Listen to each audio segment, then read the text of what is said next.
अगर हमारे पास में दो ट्राइंगल्स है तो उनके करस्पॉन्डिंग साइड या फिर करस्पॉन्डिंग एंगल के बारे में मैंने आपको बताया था। जैसे मेरे पास एक ट्राइंगल है ABC, एक ट्राइंगल है PQR। तो ABC PQR इन ट्राइंगल्स के अंदर उनके जो इक्वल एंगल्स होते हैं या फिर उनके जो इक्वल साइड्स होते हैं वो आप एक दूसरे के साथ करस्पॉन्डिंग साइड है या फिर करस्पॉन्डिंग एंगल्स है, ऐसा हम उनको बोलते हैं। जैसे मैंने आपको कुछ समझाया भी था, अगर A का मेजरमेंट 50 डिग्री है और P का मेजरमेंट भी 50 डिग्री है तो ये दोनों एक दूसरे के साथ करस्पॉन्डिंग एंगल है, क्योंकि उनकी जो मेजरमेंट है वो बिल्कुल सेम है। उसी तरह से जो B है, अगर उसका मेजरमेंट हमको 60 दिया हुआ है और Q का मेजरमेंट भी 60 दिया हुआ है तो B is in correspondence with Q। इस तरह से आप इसको बोल सकते हैं, ठीक है। इसके बाद हमारे बुक में कुछ थ्योरम्स दिए हैं जिनको हमें सॉल्व करके देखना है और उन थ्योरम्स का यूज करके हमें एक्सरसाइज में के क्वेश्चन सॉल्व करना है। तो आज हम लोग, मैं पहले आपको एक्सरसाइज में क्वेश्चन जो है उनको कैसे सॉल्व करना है वो आपको थोड़ा सा एक्सप्लेन कर देता हूँ by using the theorems. But उसके लिए आपको थ्योरम समझना जरूरी है कि थ्योरम आखिर होता क्या है और थ्योरम का हम लोग किस तरह से इस्तेमाल कर सकते हैं। तो थ्योरम कुछ नया नहीं है, इसके पहले भी हमने लाइन्स एंड एंगल में काफी सारे थ्योरम्स पढ़े हैं। तो उसी तरह से इसमें भी कुछ थ्योरम्स दिए हैं, उनके बारे में मैं आपको एक्सप्लेन कर रहा हूँ, उसका प्रूफ हम लोग बाद में देखेंगे।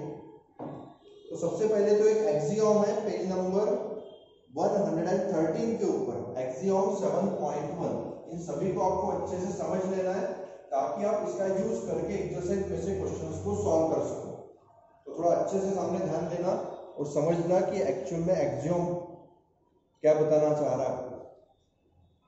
तो एक्सियम मतलब मैं आपको ऑलरेडी एक्सप्लेन कर चुका हूँ। एक्सियम मतलब ऐसी कोई भी चीज जो यूनिवर्सली एक्सेप्टेड है या फिर जिसका आपको कोई प्रूफ देने की जरूरत नहीं है। सभी को मालूम है कि ऐसा होता है ना, उसको कोई प्रूफ की जरूरत नहीं होती है, उसको हम लोग एक्सियम बोलते हैं। जैसे एक एक्सियम दिया है पेज नंबर 113 पे और उसमें लिखा हुआ है SAS कॉन्ग्रुएंस रूल। यहाँ पे लिखा हुआ है SAS congruence rule. SAS congruence rule का मतलब होता है साइड एंगल साइड वाला रूल, ठीक है। अब ये साइड एंगल साइड का रूल क्या होता है वो आपको मैं थोड़ा सा एक्सप्लेन करता हूँ, थोड़ा ध्यान देना। हमारे पास में फिर से वही दो ट्राइंगल्स हैं, मैंने यहाँ पे दो ट्राइंगल्स बनाए, थोड़ा अच्छे से समझना कि एक्चुअल में कहना क्या चाह रहा है। मेरे पास एक ट्राइंगल है ABC और एक दूसरा ट्राइंगल है PQR। अभी ये SAS कॉन्ग्रुएंस रूल का एक्चुअल मीनिंग क्या होता है वो मैं आपको समझा रहा हूँ, थोड़ा अच्छे से ध्यान देना। SAS का पहले तो लॉन्ग फॉर्म बता दो। S मतलब साइड, A मतलब एंगल और फिर से S मतलब साइड। तो यहाँ पे एक सीक्वेंस नजर आ रहा है हमको, साइड एंगल साइड का सीक्वेंस। अब ये साइड एंगल साइड का सीक्वेंस क्या होता है वो थोड़ा सा समझ लो। तो जैसे अगर आपको बोल दिया जाए कि AB is in equal with PQ, मतलब AB जो है वो PQ के साथ इक्वल है, ऐसा अगर वो आपको बता दे। उसके बाद उसने क्या बोला, angle B is equal with angle Q। उसने बताया कि B जो है वो भी Q के साथ इक्वल है। और अगर वो बोल दे कि BC जो है वो भी QR के साथ इक्वल है।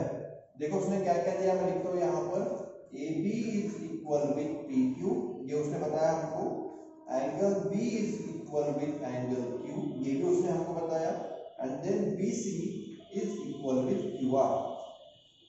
सबसे पहली बात तो ये ध्यान में रखो कि कोई भी दो ट्राइंगल्स एक दूसरे के साथ कॉन्ग्रुएंट कब होंगे, जब उनके सभी साइड दूसरे ट्राइंगल के सभी साइड के साथ इक्वल होंगे, उनके सभी एंगल दूसरे ट्राइंगल के एंगल्स के साथ इक्वल होंगे, तब आप उनको कॉन्ग्रुएंट ट्राइंगल बोल सकते हो।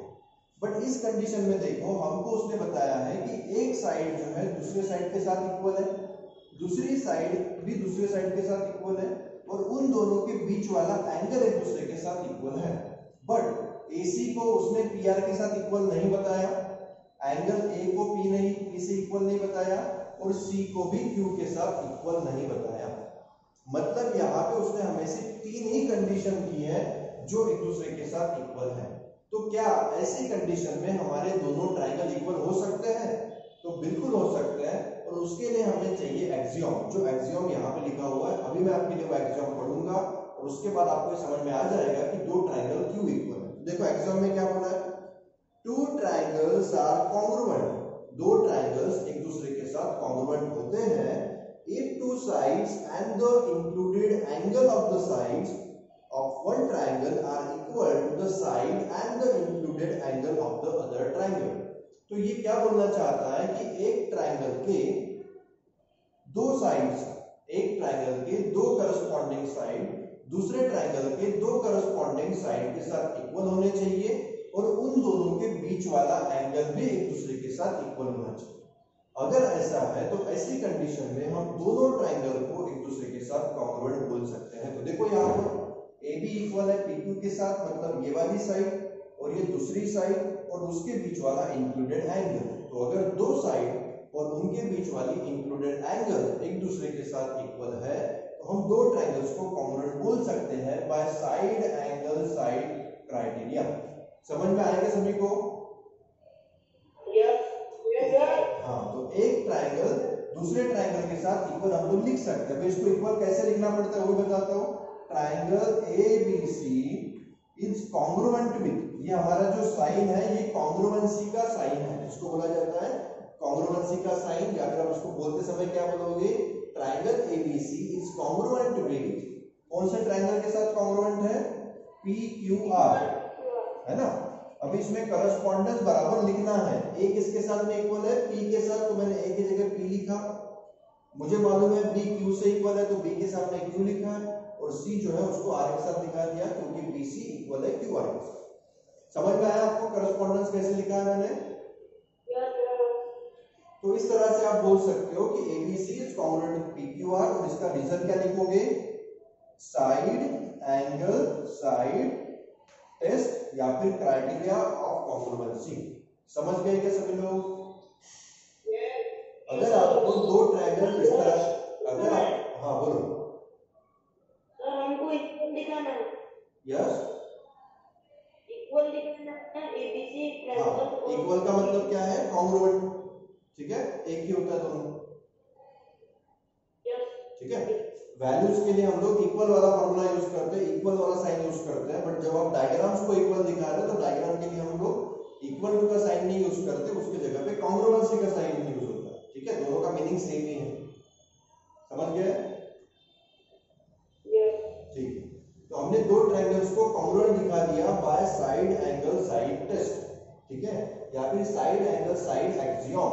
इसका यूज करके आप दो ट्रायंगल्स को एक दूसरे के साथ इक्वल ट्रायंगल बता सकते हो, ठीक है। और कैसे इक्वल दिखाना है ये मैं आपको एक्सप्लेन कर चुका हूँ। इसी तरह के कुछ क्वेश्चंस आपको इधर साइड पे दिखेंगे जो आपको सॉल्व करने हैं। यस सर, वो लिख लेते हैं हम। क्या सर, वो क्या बोलते हैं, नोट डाउन कर लेते हैं आपने ये किया। हाँ, तो आप उसके स्क्रीनशॉट लेते जाओ ना, अगर नहीं लिया है तो कोई दिक्कत नहीं है, वीडियो अपलोड करूंगा वहां से लिख लेना, ठीक है। चलो, तो ये तो हमारा फर्स्ट एक्सियम था जिसका यूज आप कर सकते हो दो ट्रायंगल को एक दूसरे के साथ कॉन्ग्रुएंट दिखाने के लिए। बट हर बार ऐसा ही होगा ऐसा जरूरी नहीं है, इसके अलावा भी कुछ अलग हमारे पास में क्राइटेरिया है, उनसे भी आप दो ट्रायंगल्स को इक्वल दिखा सकते हो। वो भी मैं आपको बता रहा हूँ। एक है एंगल साइड एंगल, और ये जो है ये हमारा थ्योरम है, कौन सा, angle side angle congruency theorem, जो है आपके बुक में दिया हुआ 7.1 थ्योरम, एंगल साइड एंगल वाला थ्योरम। अभी इसमें क्या होता है थोड़ा सा देखो, अच्छे से समझा रहा हूं मैं आपको। ये एक्सियम नहीं है, ये थ्योरम है, ठीक है। इसमें प्रूफ की जरूरत होती है, थ्योरम में हमको प्रूफ की जरूरत नहीं थी, बट एक्सियम में प्रूफ की जरूरत होती है। बोलो यस। तो मैंने यहाँ पे लिख लिया एक ट्राइंगल का नाम ABC और एक ट्राइंगल का नाम मैंने लिख लिया PQ। इस बार वो हमको क्या देगा, एक एंगल, उसके लगा हुआ एक साइड और उसके बाद वाली एंगल अगर एक दूसरे के साथ इक्वल है तो ऐसी कंडीशन में हम दो ट्राइंगल्स को एक दूसरे के साथ कॉन्ग्रुएंट बता सकते हैं। चलो करके दिखाता हूँ। फॉर एग्जाम्पल उसने हमको B वाला एंगल इक्वल दिखा दिया Q के साथ, जो BC वाली साइड है वो इक्वल दिखा दी QR के साथ, और अगर वो बोलता है कि सी जो है वो भी आर के साथ इक्वल है, तो अब देखो एंगल, उससे लगी हुई साइड एंड देन एंगल, तो एंगल साइड एंगल क्राइटेरिया से हम दोनों ट्राइंगल को एक दूसरे के साथ इक्वल दिखा सकते हैं। इसको कैसे लिखोगे, तो यहाँ पे लिखना पड़ेगा angle B is equal with angle Q. समझ में आ रहा है आपको? Then side BC is equal with side QR and then angle C is equal with angle R। तो जो करस्पॉन्डिंग एंगल्स है, जो करस्पॉन्डिंग साइड्स है, वो एक दूसरे के साथ इक्वल है और इसी सीक्वेंस में इक्वल है, तो आप बोल सकते हो कि those two triangles are congruent with each other. तो ABC is congruent with PQR, और इस केस में आप रीजन क्या लिखोगे बताओ? Angle side angle criteria. ठीक है, समझ में आएगा सभी को? तो इस तरह से आप लोग दो ट्रायंगल्स को एक दूसरे के साथ इक्वल बता सकते हो, और इसके लिए हमारे पास ये वाला भी एक क्राइटेरिया है। पहले हमने क्राइटेरिया लिखा साइड एंगल साइड वाला, उसके बाद हमने अभी क्राइटेरिया लिखा, यस स्क्रीनशॉट ले ले, स्क्रीनशॉट ले सकते हो, और यहाँ पे हमने क्राइटेरिया लिया। अभी angle angle side criteria rule क्या है तो समझ लो। अगर हमारे पास दो ट्राइंगल्स है कुछ इस तरह से, ठीक है, इसको मैं नाम दे रहा हूं PQR और इसको मैंने नेम दे दिया XYZ। अभी ये बोल रहा है एंगल एंगल साइड, तो बराबर सीक्वेंस के ऊपर ध्यान देना, आगे पीछे नहीं होना चाहिए, सीक्वेंस आपका बराबर मेंटेन होना चाहिए। तो मैं यहाँ पे लिख रहा हूँ P जो है वो x के साथ इक्वल है, इसके बाद लगा हुआ कोई भी एक एंगल ले लो, जैसे मैं Q ले रहा हूँ, Q को मैंने इक्वल दिखा दिया y के साथ, एंगल एंगल और उसके बाद वाली साइड मतलब QR इक्वल होना चाहिए YZ के साथ। समझ में आ रहा है क्या आपको? यस हाँ, तो बराबर सीक्वेंस आना चाहिए, एंगल एंगल और उसके बाद वाली साइड। अगर इस तरह से सीक्वेंस से भी हमारे दो ट्रायंगल एक दूसरे के साथ कॉन्ग्रुएंट है, इक्वल है, तो उस केस में भी हम दो ट्रायंगल्स को कॉन्ग्रुएंट बोल सकते हैं। इसको लिखोगे कैसे, तो वही जो मैंने लिख के लिखा था सेम यहाँ पे भी लिखना है। एंगल P इक्वल होगा किसके साथ? एंगल X के साथ। उसके बाद एंगल Q इक्वल हो जाएगा किसके साथ में? Y के साथ।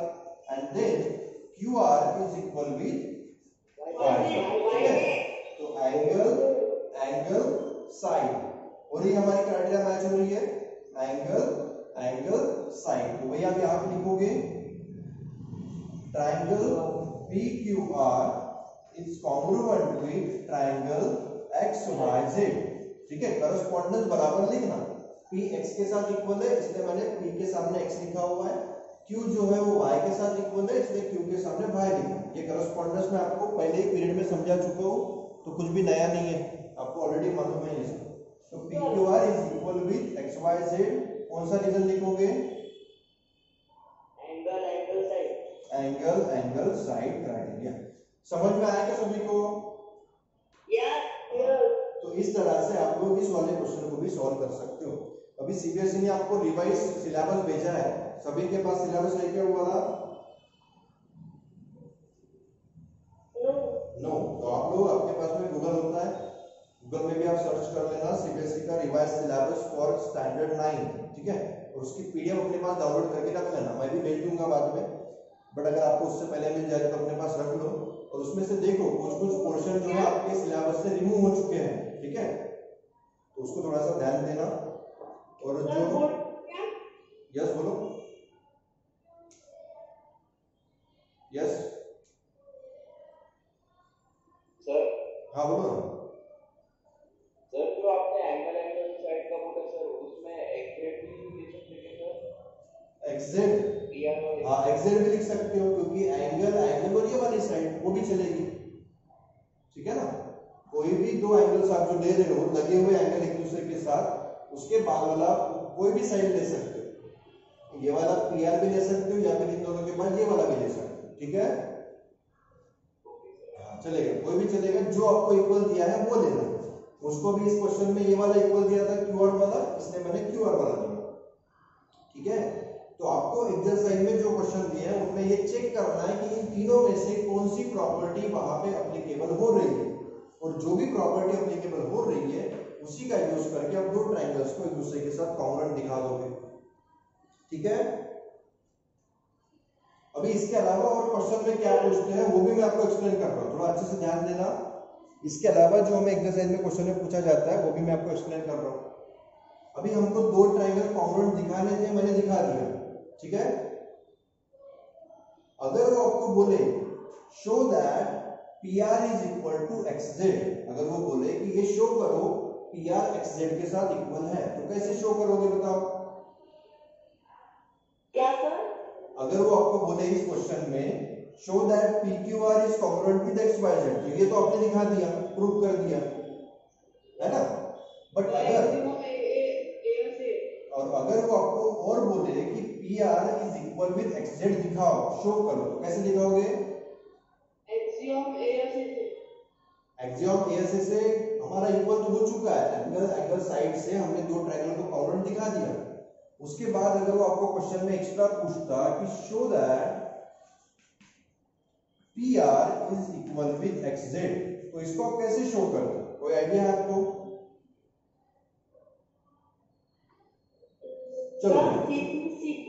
चलो मैं बताता हूँ। हाँ, आपने जो बताया बिल्कुल सही है।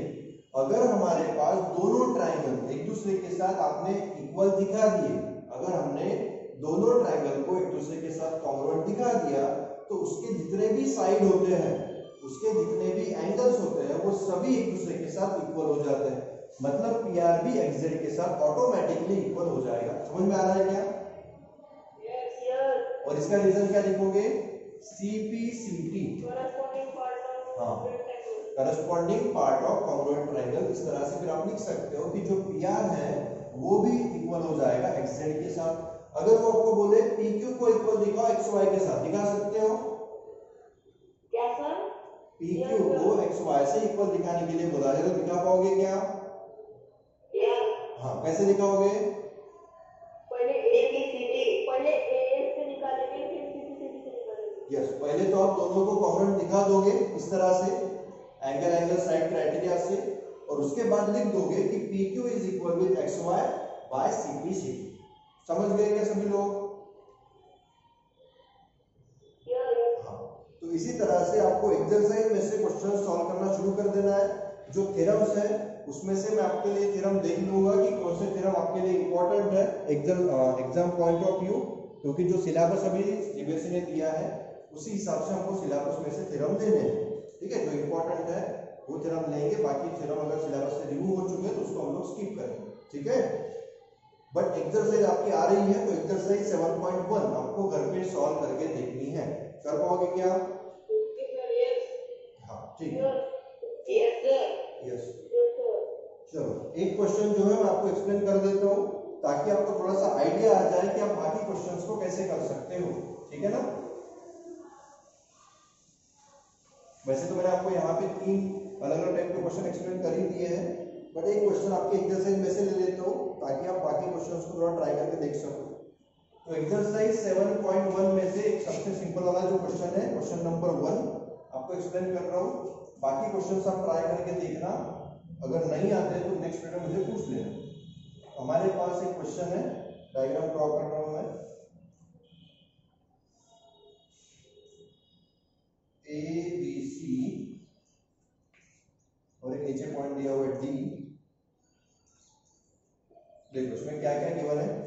इसने बोला है कि AC is equal to AD। जो गिवन में लिखा होता है उसको गिवन में पहले लिख लो, मतलब जो भी दिया है उसको लिख लो पहले। तो AC is equal to AD दिया हुआ है।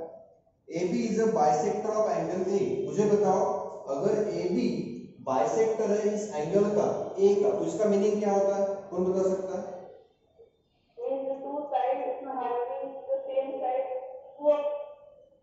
नो, साइड के रिलेटेड मैं नहीं बोल रहा हूँ, मैं बोल रहा हूँ कि एंगल A का AB बाइसेक्टर है, तो एंगल बाइसेक्टर का मतलब क्या होता है? यस, दो, हाँ, मतलब इसका मतलब ये हुआ कि दोनों एंगल्स एक दूसरे के साथ इक्वल होंगे। बराबर है क्या?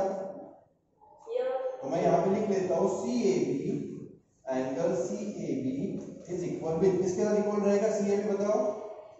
BAD DAB। समझ में आ रहा है ना सभी को? ये बाइसेक्टर होने के कारण ये कंप्लीट एंगल को दो इक्वल पार्ट में डिवाइड कर देगा, मतलब ये वाला एंगल इस वाले एंगल के साथ इक्वल होगा, और वही चीज मैंने यहाँ पे लिखी है। सभी को समझा? चलो, इसके अलावा और क्या दिया है क्वेश्चन में? तो बस इतना ही दिया है। उसने बोला है show that ABC is congruent with ABD। तो टू प्रूव में लिखो। शो दैट का मतलब होता है प्रूव करो। तो टू प्रूव में लिखना है triangle ABC is congruent with triangle ABD। ये आपको यहाँ पर प्रूव करके दिखाना है। चलो इसको कैसा प्रूव कर सकते हैं हम लोग देखते हैं। ध्यान दो आगे। कौन सा थ्योरम लगेगा बताओ?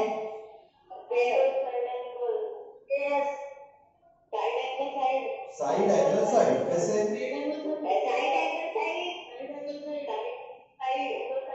है। हाँ, कोई भी एक बताओ। हाँ, योगेश। वेट म्यूट करना पड़ेगा उसको अगर फालतू डिस्टर्ब करोगे तो। योगेश बताओ कौन सी लगेगी? Side angle side. कैसे? बिकॉज सर CA और AD के लिए एक दूसरे से ये है। CA जो है वो AD के साथ इक्वल है। ठीक है, रीजन क्या लिखोगे? गिवन। क्या लिखोगे रीजन? गिवन। आपको गिवन में दिया हुआ है ना। उसके बाद क्या लिखोगे? Angle BAC equal to BAD। Yes, angle BAC is equal with angle BAD। ठीक है, इसका रीजन गिवन। ये भी हमको गिवन में दिया है। उसके बाद triangle ABC equal to ABD। दो ही साइड में नहीं है, हमको तीन चाहिए। और क्या लिखोगे तीसरी साइड? सर AB कॉमन है। हाँ, यहाँ पे लिखोगे AB is equal with AB। समझ में आया क्या? इसका रीजन कॉमन साइड। समझ गए सभी लोग? हाँ, तो हमको जो चाहिए था साइड एंगल और साइड, वो हमको मिल चुके एक दूसरे के साथ इक्वल। सही है ना? तो यहाँ पे लिख लो ट्रायंगल। अभी करस्पॉन्डेंस बिल्कुल बराबर लिखना, कौन सा किसके साथ इक्वल था उसी हिसाब से। तो CAB लिखता हूं मैं इसका नेम, CAB।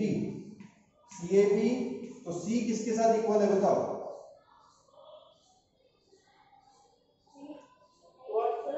C वाला पॉइंट कौन से पॉइंट के साथ इक्वल है? D के साथ। तो C के सामने D लिखना पड़ेगा ना। A किसके साथ में इक्वल है? A के साथ भी इक्वल है, क्योंकि ये दोनों A एंगल एक दूसरे के साथ इक्वल है। सही है ना? तो यहाँ पे DA हो जाएगा, और उसके बाद B जो है वो भी B के साथ ही इक्वल है, तो ये हो जाएगा B। तो मेरा एंगल ट्रायंगल हो गया CAB कॉन्ग्रुएंट विद DAB। समझ गया क्या सभी को? हाँ, तो बस इस तरह से आप इसको लिख सकते हो। और जो उसने नाम दिया उसी तरह से नाम दे दो। उसने दिया था ABC, तो मैं इसको ABC कर देता हूँ।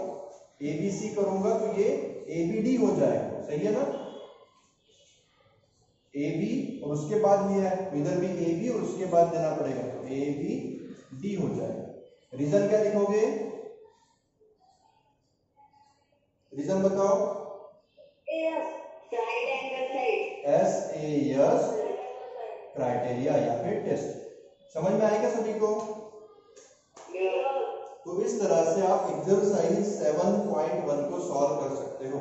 इसमें मैंने आपको जो भी यहाँ पर प्रॉपर्टी समझाई, जो भी थ्योरम आपको एक्सप्लेन किए, उन थ्योरम्स का यूज आपको करना है इस एक्सरसाइज में के क्वेश्चंस को सॉल्व करने के लिए।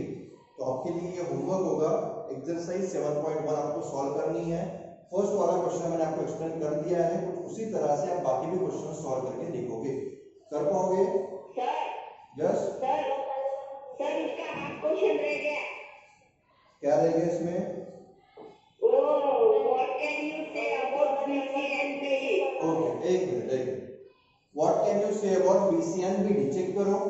BC एंड BD के बारे में आप क्या बोल सकते हो? PPCT। हाँ, तो आप क्या बोल सकते हो? BC is equal with BD। बराबर है ना? BC जो है वो BD के साथ इक्वल होगा ना।